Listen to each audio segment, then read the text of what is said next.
Hello, everyone. Welcome to week 14. I'm so glad that we have made it to the very end. I know we still have one more semester to go, but kudos to you guys for making it this far and for doing a really great job in the coursework, but also in the field.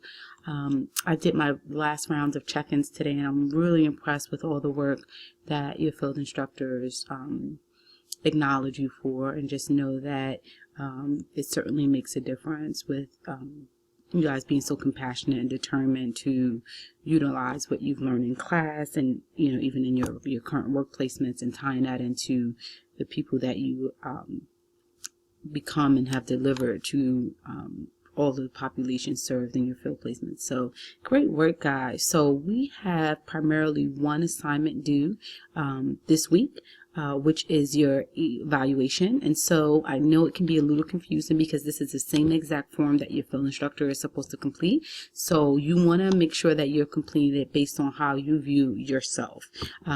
So you're going to fill out the first page kind of exactly how it is.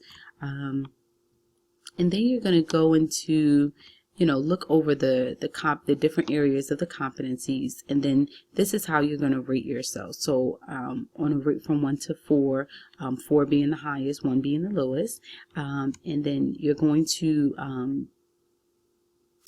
do that, and then any supporting evidence or comments. So if you give yourself all 4s, like, I would like to know how come. So maybe, making ethical decisions by applying the standards in a SAW code of ethics, when faced with ethical dilemmas around gift giving or hugs, or things that may have been ethical dilemmas for you, or proposed issues for maybe groups and stuff like that. You've worked through that and referred to the NASAW, but also your field instructor. So I'm interested to seeing why you give yourself what you give yourself. So you want to make sure that for each area you are going to give a little bit of supporting evidence or comments. Okay, whether you give yourself a 1 or 4, you still want to leave room for comments over here. Okay, and that's under each section. So it's pretty self-explanatory. I know there's different core competency areas that you'll rate yourself on. And so once you're done doing that, I'm just going to skip down to the bottom, just because I know that might be where more of the questions are. 1 second. So you're going to check off the first semester evaluation. So you're going to just evaluate yourself for this semester, and then next semester will be your second one. Okay, so you want to check any that applies to you. So whether you feel like you're excelling or you're meeting the expectations, you want to check off just one box, right? And then at the bottom, there's a small narrative summary. And please, guys, try not to forget about this. I know once you get to the end, you're like, I finally made it. So it's easy to forget about this little part right here. So describe the student's progress over the first semester in relation to the 9 competencies and related behaviors outlined in the student's learning contract. In addition, please comment on the student's development of a professional identity, development of generalist social work knowledge and skills, and participation in the educational process. And so what you're going to do here, and I just actually talked to one of the students in your class about this, it may help that if you take, some of the notes and comments that you put in under each competency and kind of make a summary of them right here, that it will feel like you don't have to work as hard. So for example, you can just say, for core competency 1, I really feel like, I've developed a professional identity and heightened my generalist social work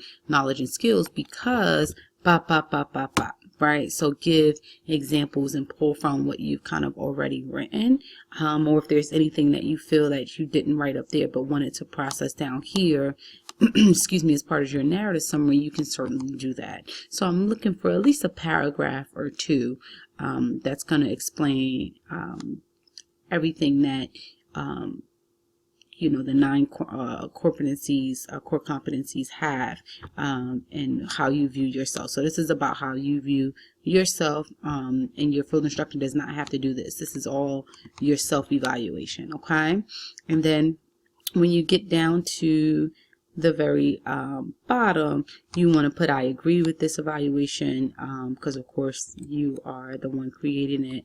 and then you want to sign here. Okay, so for this assignment, if you are unable to get your field instructor to sign off, that's okay. Honestly, just going forth, and that's something I will let you guys know ahead of time. It does kind of help to sit down with your field instructor or your task supervisor and show them how you view yourself in comparison to how they view you, because I think that helps to kind of heighten perspective of, you know, work efficacy, but also maybe any discrepancies that are happening or any goals that need to be set. Then that's a time for you guys to compare and contrast. So it's not a big deal if you don't have your field instructor's signature this time around, but for the second semester, I will certainly be asking for it, okay?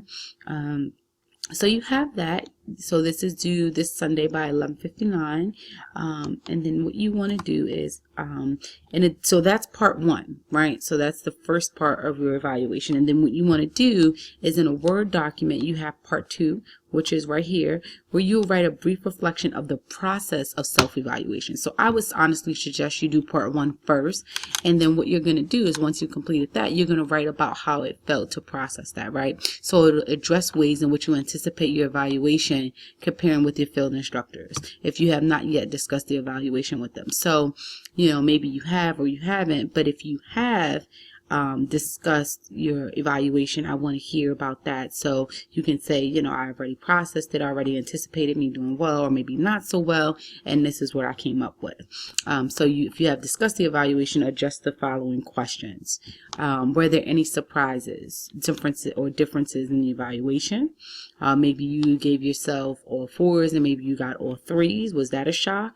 Was it your response to what was your response to the differences? So did you feel like they were accurate? Did you feel like, you know, they weren't accurate, and why is that? How will you address moving forward into the next semester? So will you take the evaluation and honestly grow from it and try to set goals on maybe any deficits that you have in the field? Or did you do really great and then you take that and say, you know what, I'm going to do even more for the following semester, right? So maybe your goal is to get all 4s or all 4s and 3s, maybe if you got a few 2s here and there. So I'm interested to see what you guys feel about the process. So if you haven't talked with your field instructor, that's okay, but I still want you to write about the process of the self-evaluation. So how did it feel for you to sit there and rate yourself? How did it feel for you to kind of see where you align up with the core competencies of social work practice and everything that you were expected to do this semester? So either way, you want to make sure that you have an uploaded Word document that addresses these questions. So if you guys have any questions, let me know. I know it might be a little confusing. And then the second thing that is due this week is your second process recording. So if you have not completed a second process recording, you want to make sure that you do that by this Sunday by 11:59, so that you get credit for that. And then also, if you haven't finished your 5 peer-to-peer discussions, you want to make sure you also have those in as well. So I know many of you have attended some of our live field discussions, so you will be compensated for that. So if you've done 3 live field discussions and only 2 written peer-to-peer discussions, that's fine. It still totals up to 5, and I'll make sure that I'll have those grades in by the end of next week as far as the peer-to-peer goes. And then we also will be having class this Wednesday. I will be on vacation. I'll be on the beach somewhere, but I will certainly walk away and make sure that we have class at 7 p.m. this Wednesday. I just haven't had anyone RSVP as of yet, but I'm giving you guys until 11:59 tonight to RSVP if you plan to attend our final course. Our final class, excuse me. But other than that, I hope you guys have a great week. Do not hesitate to reach out to me, and I will talk to you soon. All right, thanks. Bye-bye.